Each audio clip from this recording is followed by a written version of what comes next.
Bismillahirrahmanirrahim. I am Professor Muhammad Tayyib Iqbal, your English teacher.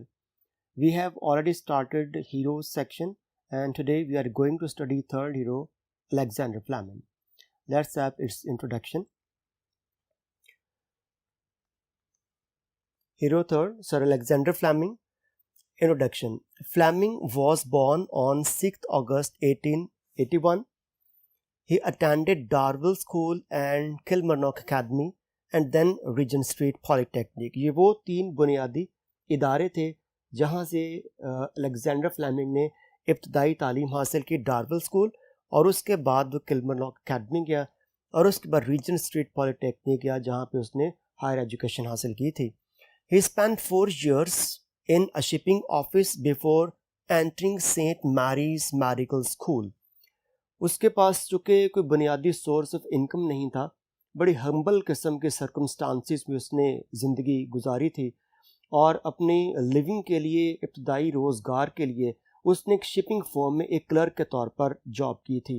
हत्ता कि देखा जाए कि एक शिपिंग फर्म का क्लर्क और उसके बाद पेंसिलिन जैसी एक वॉन्डर ड्रग, ये बिल्कुल चीज़ें आपस में मैच नहीं करती, लेकिन फ्लेमिंग ने एफर्ट की, मेहनत की और आज तक उसको याद रखा जाता है. St. Mary's. Before entering St. Mary's Medical School, he qualified with distinction in 1906 and began research at St. Mary's under Sir Elmore Wright. तो यहाँ से उसका टर्निंग पॉइंट शुरू होता था कि जब उसने राइट्स लेबॉरेटरी गया और सर एल्मोर राइट की ज़ेर निगरानी उसने एफर्ट शुरू की थी. He also served in World War I. 1914 से 1918 तक पहली जंग अजीम लड़ी गई. उसमें भी पेंसिलिन से की दरियाफ्त से पहले की बात है ये, जब अलेक्जेंडर फ्लेमिंग ने आर्मी मेडिकल जो कॉलेज था वहाँ पर एक आर्मी मेडिकल ऑफिसर के तौर पर पार्टिसिपेट किया था. He was elected professor of the school in 1928 and in the same year he discovered wonder drug penicillin. He was fellow of the Royal Society in 1943 कि इसकी मेंबरशिप ही 1943 में fellow of the royal society में. Alexander Fleming was नाइटेड, इसको sir का खिताब दिया गया और जिसको सर का खिताब दिया जाए उसके लिए फिर हम वर्ड बोलते हैं knighted in 1944. Next year he received Nobel prize for medicine. He died on March 11, 1955. इसने दूसरी जंग अजीम जो 1938 में 1938 में स्टार्ट हुई थी और 1945 और मुकम्मल तौर पर 1945 में वो जंग अजीम ख़त्म हुई थी, तो उसमें भी इसने पार्टिसिपेट किया था, लेकिन इसको बाद में पहली जंग अजीम की निस्बत दूसरी जंग अजीम में बहुत ज़्यादा सक्सेस मिली थी. Let's start it's reading now. Sir Alexander Fleming by Patrick Pringle. Pasteur discovered germs and Lister killed them. Pasteur ये फ्रांस का रहने वाला था. इसने जरासीम को दरियाफ्त किया था कि जरासीम भी कोई लिविंग बींग होते हैं. तो पास्चर ने जरासीम को दरियाफ्त किया और लिस्टर, जिसको बाद में लॉर्ड लिस्टर कहा गया था, उसने जरासीम को तल्फ किया था. These two men together revolutionized the theory and practice of medicine. इन दो आदमियों ने, लॉर्ड लिस्टर और पास्चर ने, लुइस पास्चर इसका पूरा नाम है, तो पास्चर और लॉर्ड लिस्टर इन दोनों ने तिब की दुनिया में इनकलाब बर्पा किया. Louis Pasteur, a French chemist, discovered that disease was caused by living organisms so small that they could not be seen with the naked eye. Microorganism or microbes or bacteria or germs. Louis Pasteur ये फ्रांसीसी कीमियादान था और इसने सबसे पहले जरासीम को दरियाफ्त किया था और उसके मुख्तलिफ नाम, यानी इतने छोटे स्मॉल ऑर्गेनिजम्स, इतने छोटी ये लिविंग बींग्स हुआ करते हैं, जिंदा अजसाम हैं कि जिनको हम सिर्फ वाज़े तौर पर ज़ाहरी आँख से नहीं देखते, यानी खुर्दबीन के अलावा इनको हम किसी भी तरह से नहीं देख सकते. और लुइस पास्चर ने इसके कई नाम वज़ा किए थे जो यहाँ पर दर्ज हैं, यानी उनको माइक्रो ऑर्गेनिज़म कहा गया या माइक्रोब्स कहा गया या बैक्टीरिया कहा गया या जर्म्स. इन तमाम चीज़ों से मुराद एक ही चीज़ यानी बैक्टीरिया है। The words all mean the same thing. Joseph Lister, an English surgeon, later Lord Lister, जिसका पहली लाइन में जिक्र किया गया कि उसका पूरा नाम जोसेफ लिस्टर था और बाद में उसके कारनामों की बुनियाद पर उसको भी लॉर्ड लिस्टर का खिताब दिया गया, जो एक अंग्रेज यानी इंग्लैंड का रहने वाला सर्जन था। The first medical peer applied Pasteur's discovery to surgery. ये वो पहला सर्जन था, डॉक्टर था, ऑपरेशन किया करता था, सर्जरी करता था। तो ये पहला सर्जन था जिसने पास्चर की डिस्कवरी यानी पास्चर ने जरासीम दरियाफ्त किए थे कि जरासीम भी एग्जिस्ट करते हैं। तो उनकी बातों के मुताबिक, पास्चर की बातों के मुताबिक लॉर्ड लिस्टर ने उनकी थ्योरी को अप्लाई किया था अपनी मेडिकल साइंस में। Since germs are alive, germs can be killed. अगर जरासीम जिंदा है, जैसे कि पास्चर ने कहा था, तो जरासीमों को मारा भी जा सकता है। They can be destroyed by heat or poisoned by certain chemicals called antiseptics. अगर जरासीम जिंदा है तो उनको मारा भी जा सकता है और उनको तल्फ करने का, जरासीम को मारने के मुख्तलिफ तरीके हैं, जैसे कि यहाँ पर दर्ज है कि उन तरीकों को एंटीसेप्टिक कहा जाता है, जो कार्बोलिक एसिड उनकी बुनियाद थी कि मुख्तलिफ किस्म के कीमियाई मादों के ज़रिए, और उन कीमियाई मादों को कार्बोलिक एसिड कहा जाता है और एंटीसेप्टिक होते हैं वो।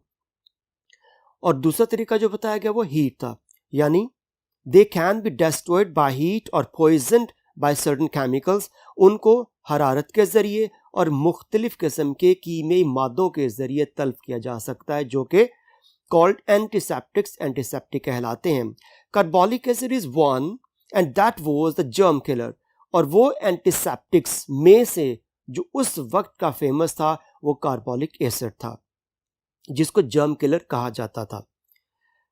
Lister used previously surgeons had, without knowing it, infected their patients on the operating table with germs. और इससे पहले, लिस्टर से पहले, लिस्ट ने तो इन चीज़ों को इस्तेमाल करना शुरू किया, कार्बोलिक एसिड को।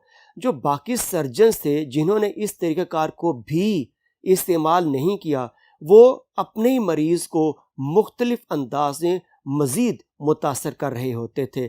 जैसा कि यहाँ पर लिखा हुआ कि वो ऑपरेशन टेबल में chiefly from their surgical instruments, और जब वो उस पेशेंट का ऑपरेशन करते तो अपने इंस्ट्रूमेंट्स के ज़रिए भी पेशेंट को मज़ीद बीमार कर दिया करते।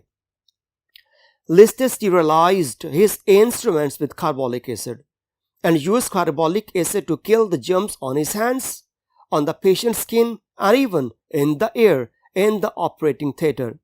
लिस्टर ने एक कदम आगे की बात सोची, इसीलिए तो उसको लॉर्ड का खिताब दिया गया, लॉर्ड लिस्टर बन गया। वो क्या करता, कार्बोलिक एसिड के ज़रिए अपने इंस्ट्रूमेंट्स को, ऑपरेशन थिएटर को, और उसको डाइल्यूट करके, पतला करके फ़िज़ा में जब वो स्प्रिंकल करता, छिड़कता, तो उससे ऑपरेशन थिएटर की फ़िज़ा भी स्टीरिलाइज हो जाती, यानी कि जरासीमों से पाक हो जाती।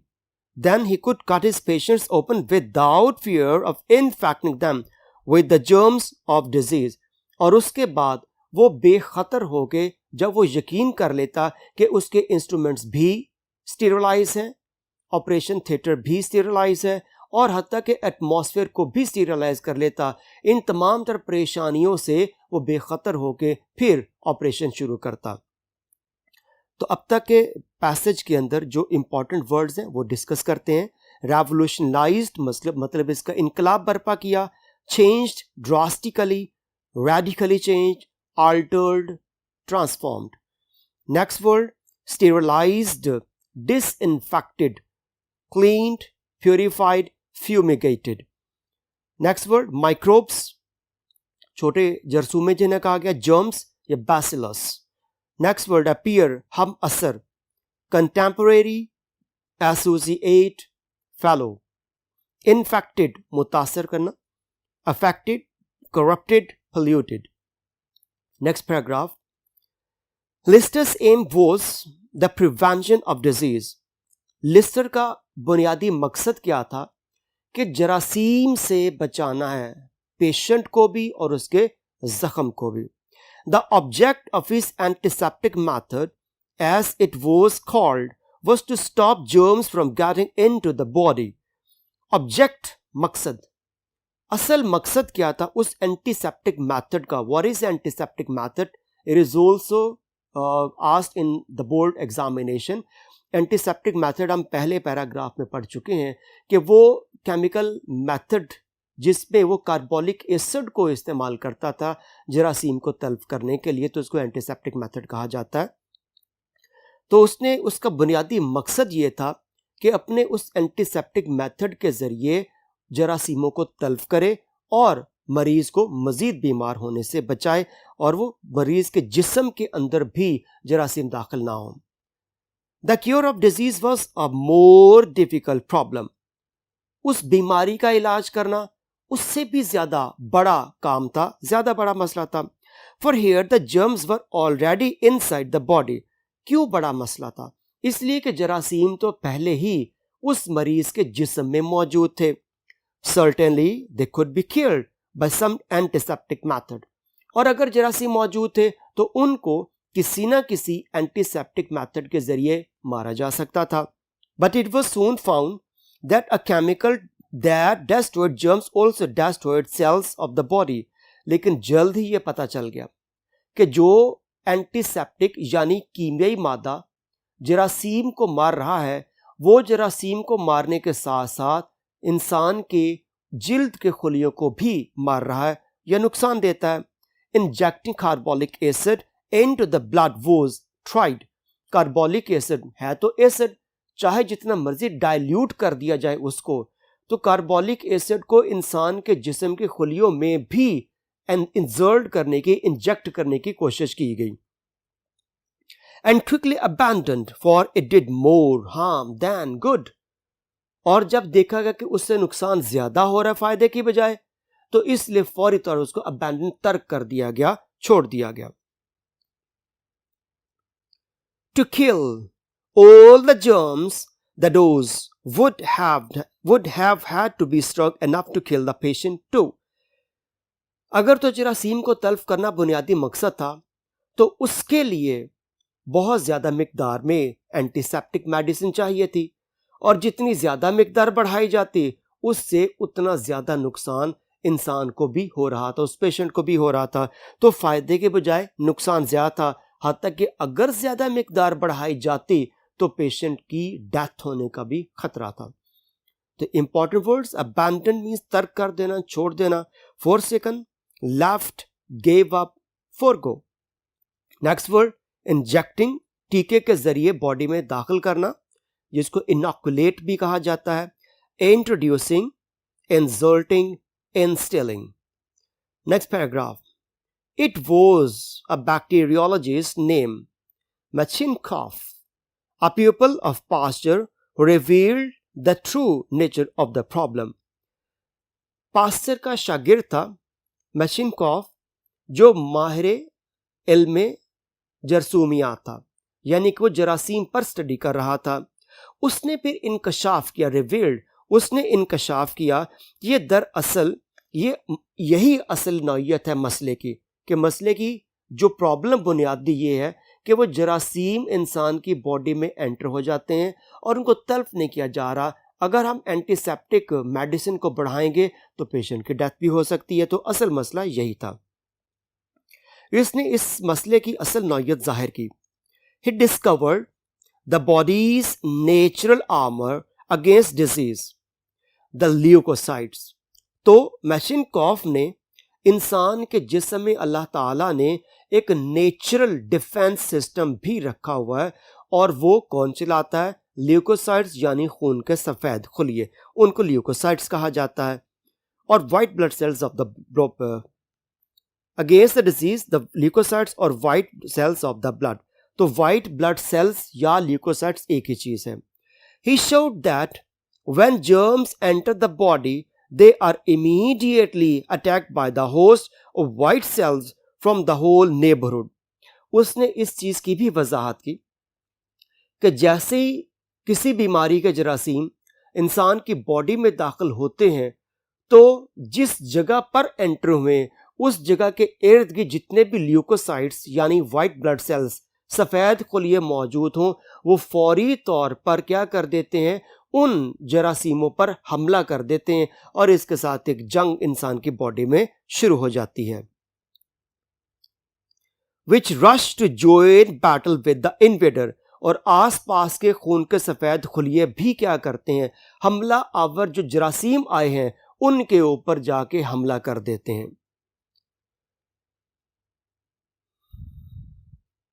Like the soldiers answering a bugle call, और बिल्कुल ऐसे होता है कि जैसे एक ख़ास किस्म का हॉर्न बजाया जाता है जो फौजी सुनते हैं और जंग के आगाज़ की इत्तला मिल जाती है और सारे फौजी उस जंग में शामिल होने के लिए भाग पड़ते हैं। इसी तरह इंसान के जिस्म में एक जंग शुरू हो जाती है जरासीम और उन वाइट ब्लड सेल्स के दरमियान।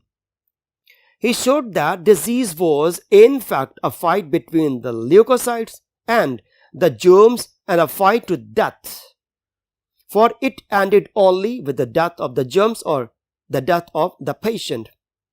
इसी तरह ये जंग मौत तक जारी रहती है। अब किसकी मौत? वो मौत वाइट ब्लड सेल्स यानी पेशेंट की मौत भी हो सकती है या फिर हमला आवर जरासीम की मौत भी हो सकती है। तो ये डेथ पर ही जाके जंग खत्म होती है। इंपॉर्टेंट वर्ड्स देखते हैं। इन्वेडर हमला आवर को कहा जाता है, attacker, raider, violator, intruder.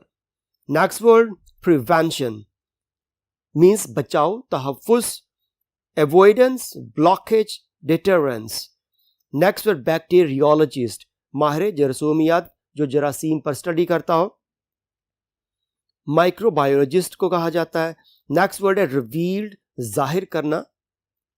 Disclosed, told, announced, broadcast. Next word है आर्मर, ज़िरा जो जंगों में पहनते हैं, लेकिन यहाँ पर डिफेंस सिस्टम को कहा गया इंसान के जिस्म के, यानी वाइट ब्लड सेल्स की बात की जा रही है। तो आर्मर मीन्स वेपन और शील्ड। नेक्स्ट वर्ड ल्यूकोसाइट्स, खून के सफ़ेद खलिये, white blood cells. Next paragraph, carbolic acid and all the other known antiseptics did more damage to the leukocytes than to the germs. Carbolic acid को जब इंसान के जिस्म में दाखिल किया गया तो उसने फायदे की बजाय नुकसान पहुंचाया, और नुकसान किसका हुआ था? वाइट ब्लड सेल्स का। The problem was to find something that would attack only the germs and to help, not destroy the fighting leukocytes. तो असल में ऐसी चीज ईजाद या दरियाफ्त की जानी थी जो उस जंग में जरासीम को तो तल्फ करे और वाइट ब्लड सेल्स को मारे ना, बल्कि उनकी मदद करे। The problem was still unsolved in 1906 when Alexander Fleming passed the finals of his medical examination and joined the staff of the inoculation department of St. Mary's Hospital, Paddington. ये मसला 1906 तक हल तलब था, अभी तक हल नहीं हुआ था, और उसी साल अलेक्जेंडर फ्लेमिंग ने अपने मेडिकल एग्जामिनेशन का फाइनल इम्तिहान जो था वो पास किया, और उसके साथ ही वो इनॉकुलेशन डिपार्टमेंट सेंट मैरीज का जो हॉस्पिटल था पैडिंगटन में, उसमें मौजूद था। Alexander Fleming was born on a farm. यहाँ से असल हमारा लेसन शुरू होता है, और अब ये पूरा लेसन अलेक्जेंडर फ्लेमिंग पर ही चलेगा। तो ये भी सवाल बोर्ड में आ चुका है कि अलेक्जेंडर फ्लेमिंग का इंट्रोडक्शन, या वो कब पैदा हुआ, कहाँ पैदा हुआ, और उसकी फैमिली के बारे में। Alexander Fleming was born on a farm near Darwell in Ayrshire on August 6, 1881. Alexander Fleming एक यानी कि फार्म हाउस पे जो खेती बाड़ी करती है उसकी फैमिली, तो उस फार्म पर पैदा हुआ डार्वल, और जो एरिया था उसका नाम आयरशायर था, और 6 अगस्त 1881 में पैदा हुआ था।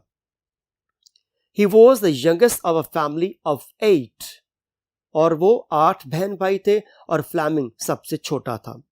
His father died when he was 7 years old, and his eldest brother, Hugh, took over the management of the farm.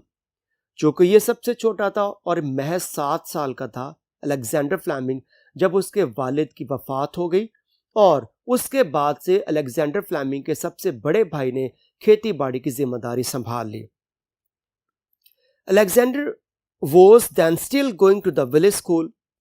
At 10 he went to Darwell school.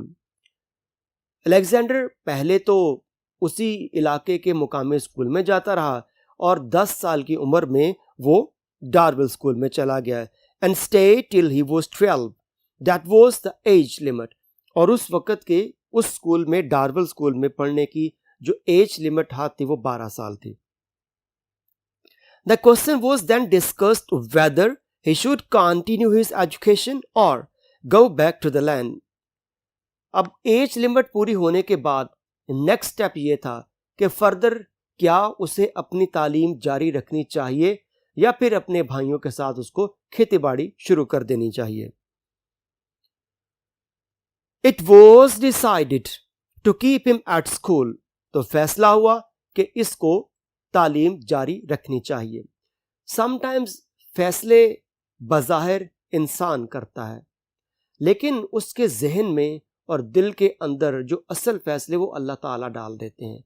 चूँकि अल्लाह ताला ने अलेक्जेंडर फ्लेमिंग से एक बहुत बड़ा काम लेना था, तो उसके लिए तो तालीम जारी रखना थी, तो इसलिए ये फैसला किया गया कि वो तालीम जारी रखे, यानी this decision was made by Allah Almighty.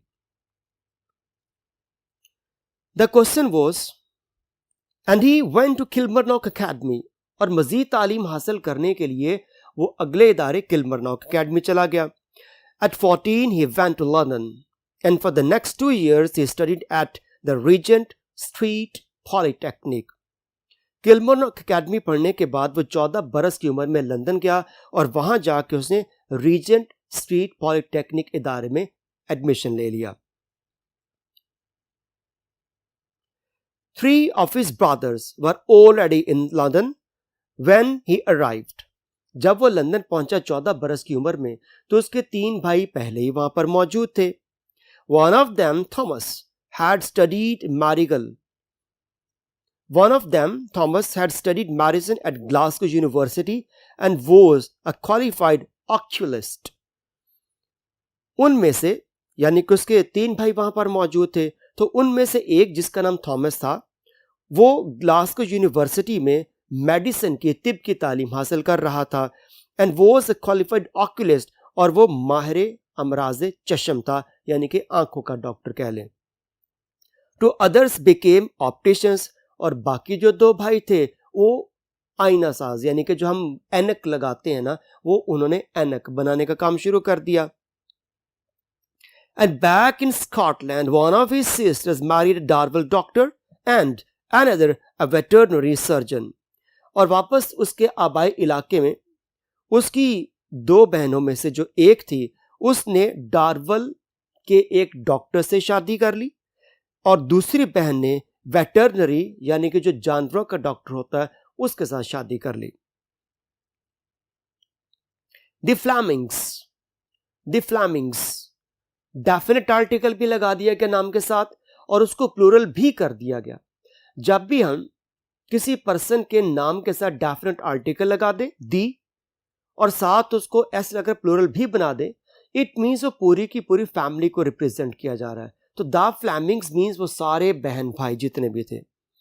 The Flemings born on the land were becoming a medical family, कि वो फ्लेमिंग्स, वो पूरा खानदान, वो बहन भाई जो के खेतों में खेती बाड़ी करते हुए पैदा हुए थे, इस वक्त वो एक मेडिसिन फैमिली या डॉक्टर्स की फैमिली बनती जा रही थी।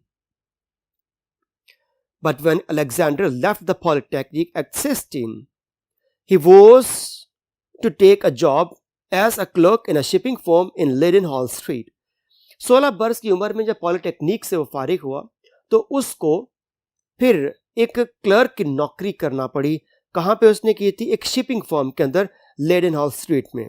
There was not enough money for him to study for a profession or trade. उसके पास इतने पैसे ना थे कि वो किसी प्रोफेशनल एजुकेशन के लिए इदारे में दाखला ले सकता। Fleming worked in Leadenhall Street for 4 years. उसने 16 साल की उम्र में मुलाजमत शुरू की और 20 साल की उम्र तक उसने वहां पर मुलाजमत जारी रखी.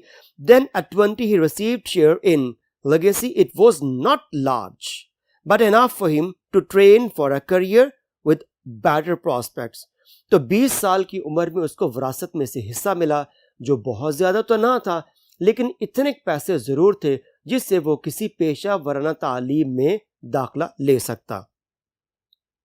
His brother Thomas was then in Harley Street. उसका बड़ा भाई थॉमस जो उस वक्त हार्ले स्ट्रीट में था. And according to Fleming himself, my brother Thomas pushed me into medicine. तो फ्लेमिंग ने खुद अपने और भाई के बारे में कहा कि मुझे मेडिसिन की फील्ड में धकेलने वाला ही मेरा भाई थॉमस था. तो इंपॉर्टेंट वर्ड्स को देख लेते हैं. लेगेसी मीन्स, अभी हमने ये वर्ड पढ़ा, इट मीन्स वरासत, और inheritance, bequest, endowment, gift. Next word, prospect, means facilities, potential, scope, possibilities. Oculist, oculist कहते हैं माहिर अमराज चश्म को, ऑप्टिशियन या optometric. Next keyword, veterinary, animal related doctor, जानवरों का डॉक्टर. नेक्स्ट वर्ड, अनसॉल्व्ड, जो अभी तक हल ना हो सका हो. Undecided, unresolved, unsettled. Next keyword, inoculation, injection के जरिए कोई चीज बॉडी में इंसर्ट करना. Vaccination, injection, immunisation. Next word, took over, accepted, take on, किसी चीज को कबूल करना, वसूल करना, हासिल करना. Next paragraph, there were 12 medical schools in London and Fleming knew nothing about any of them. London में 12 मेडिकल स्कूल से और फ्लेमिंग को उनमें से किसी के बारे में कुछ भी नहीं पता था. He chose St. Mary's for no better reason than that he had played water polo against the hospital team. उसने फिर सेंट मैरीज को मुंतखब किया और उसकी वजह कोई खास ना थी. इस वजह से उसने मुंतखब किया कि फ्लेमिंग ने उस स्कूल की टीम के खिलाफ वाटर पोलो का मैच खेला था. तो ये मुख्तसर सी जान पहचान थी फ्लेमिंग की उस इदारे के साथ. For 8 years, Fleming worked in Wright's laboratory. For 8 years, he sought to find a means to aid the leukocytes in their fight against invading bacteria. Fleming ने 8 साल तक उस लेबोरेटरी में काम किया और 8 साल उसका महज एक ही काम था कि जिंदगी और मौत की जो जंग थी इन्वेडिंग जर्म्स और ल्यूकोसाइट्स के दरमियान, उस जंग में फ्लेमिंग का ये काम था कि वो ल्यूकोसाइट्स की किस तरह से मदद कर सकता है और उनको और इंसानी जिंदगी को बचा सकता है. Then in 1914 he joined the RAMC, Royal Army Medical Corps, and came face to face with one of the main medical problems of the First World War. 1914 में पहली जंग शुरू हुई और उस वक्त वो रॉयल आर्मी मेडिकल कोर्स में मौजूद था और उसने फिर पहली जंग अजीम में बाकायदा शमूलियत इख्तियार की और उसमें हिस्सा लिया. The treatment of infected wounds, और सबसे बड़ा प्रॉब्लम, मेजर प्रॉब्लम क्या थी उस वक्त की कि जो मुतासरा जख्म हुआ करते थे उन जख्मों की ट्रीटमेंट करना. By 1914, Lister's antiseptic method of surgery had been largely replaced by what was called the aseptic method. 1914 में, उससे पहले हम ऊपर पढ़ भी चुके हैं कि लॉर्ड लिस्टर ने एंटीसेप्टिक मेथड यूज किया था, यानी कार्बोलिक एसिड के जरिए वो स्टीरलाइज किया करता था अपने इंस्ट्रूमेंट्स को और पेशेंट की स्किन को. तो उसके बाद एक नया मेथड इंट्रोड्यूस करवाया गया जिसको असेप्टिक मेथड कहा जाता था.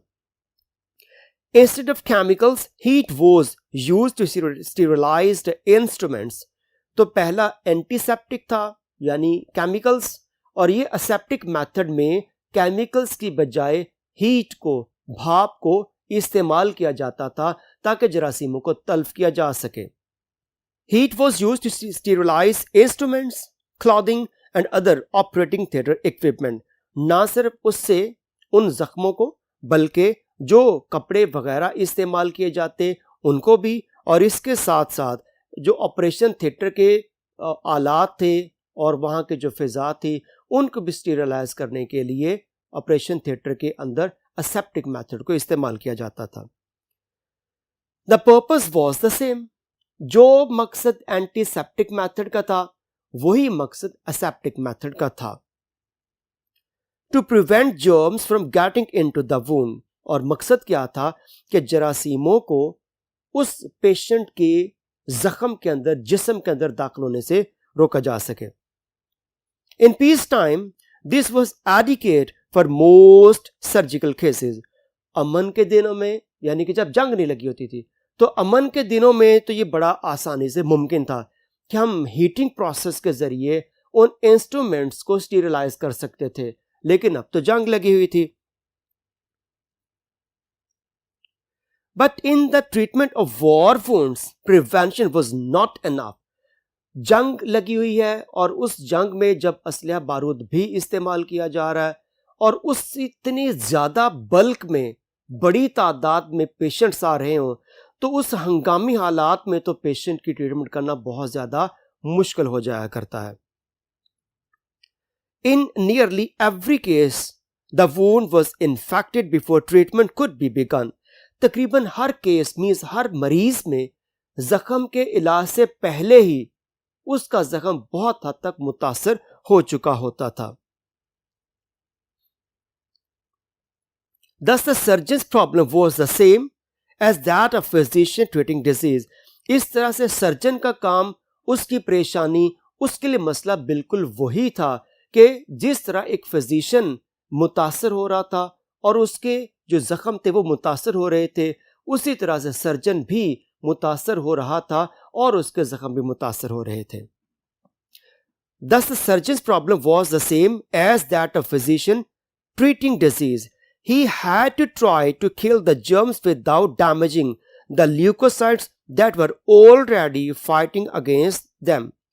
तो सर्जन का मसला बिल्कुल वही था जो मर्ज का इलाज करने वाले मुआलिज का था, यानी दोनों बिल्कुल भी उस जख्म को मुतासर होने से नहीं बचा पा रहे थे। असल मसला यहाँ पे ये था कि खून के सफ़ेद खुलिए ल्यूकोसाइट्स हैं, वाइट ब्लड सेल्स हैं, उनको बचाया जाए और जरासीम को और उस जख्म को मजीद ख़राब होने से भी रोका जा सके। और असल काम क्या था? जरासीम को तल्फ करना। There was no solution and the problem was tremendous. हल कोई ना था उनके पास और मसला बहुत बड़ा था। For the first time in warfare, high explosives were used extensively. जंगों में पहली दफा इतनी बड़ी मिकदार में आतिशगीर मादा या गोला बारूद इस्तेमाल किया जा रहा था। And wounds that were not infected were rare Indeed.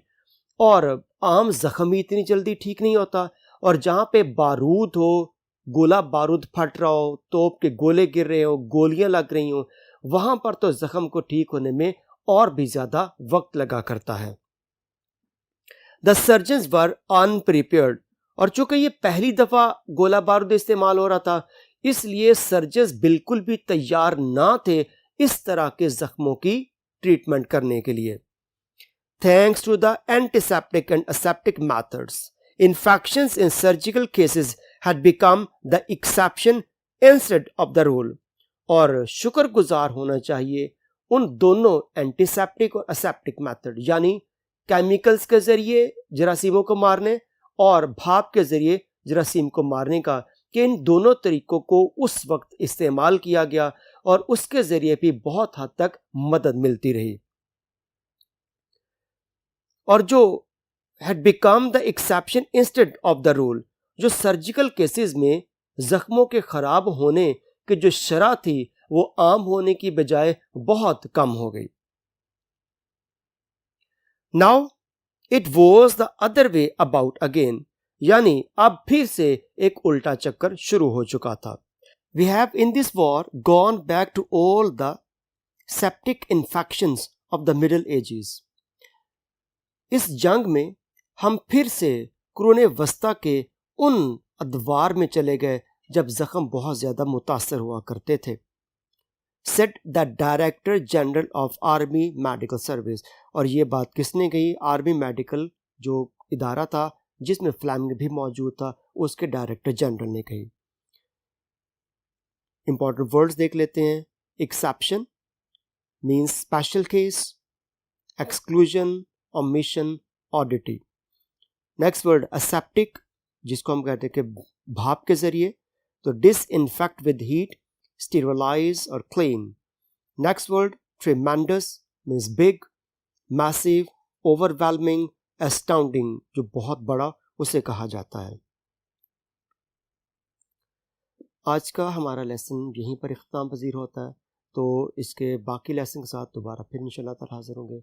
बहुत शुक्रिया। अल्लाह हाफिज़।